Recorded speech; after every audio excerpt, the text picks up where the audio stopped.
انقلاب آ گیا، اور انقلاب بھی ایسا آیا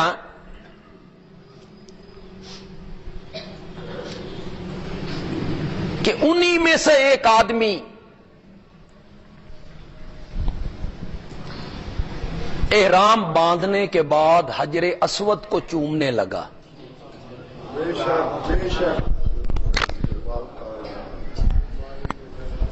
وہی لوگ جو کبھی بت چومتے تھے، ان پتھروں کو چومتے تھے اور اس سے تبرک حاصل کرتے تھے اور اسے وہ تعظیم سمجھتے تھے ان کی، وہ حجر اسود کو چومنے لگا تو اس کے ذہن میں آیا کہ میرے ارد گرد نئے نئے مسلمان ہونے والے لوگ کھڑے ہیں، میں حجر اسود کو چوموں گا تو یہ سمجھیں گے سن بتاں دے چومن تو منع کر دینے، اور خود پتھر کو چوم رہے ہیں۔ تو ہم نے شرک کو چھوڑا اور اس طرف آئے تو اس طرف بھی وہی معاملہ ہے۔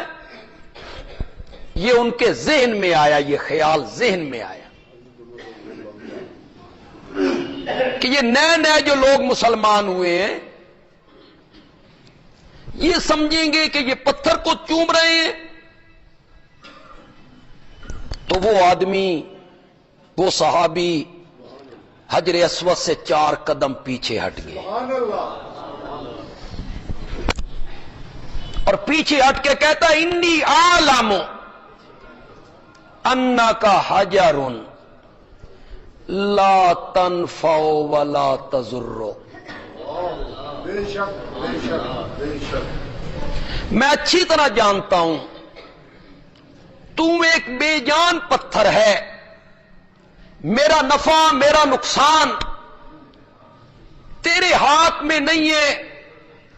ولولا رأیت رسول اللہ یقبلک ما قبلتک، اگر میں نے آمنہ کے لال کو نہ دیکھا ہوتا کہ وہ تجھے چوم رہے ہیں تو عمر تجھے کبھی نہ چوم۔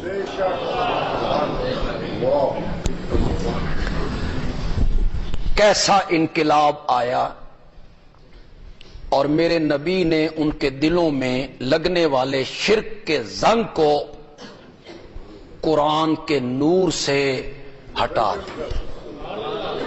موحد، یہ چومنے میں بھی بھلا کوئی تعظیم ہوتی؟ اسی کا نام تعظیم ہے۔ اس چوکھٹ کو چومو، اس چوکھٹ کو چومو، اس قبر کو چومو، اس تعزیے کو چومو، یہ شریعت نے سکھایا ہے۔ حجر اسود کے علاوہ بیت اللہ کے کسی حصے کو بھی چومنا جائز نہیں ہے۔ سن رہے ہو کہ کوئی نہیں سن رہے ہو؟ جی، بیت اللہ کے کسی حصے کو بھی چومنا شریعت نے جائز قرار نہیں دیا۔ مسجد کو چومنا نہ، وہ صرف حجر اسود کے لیے۔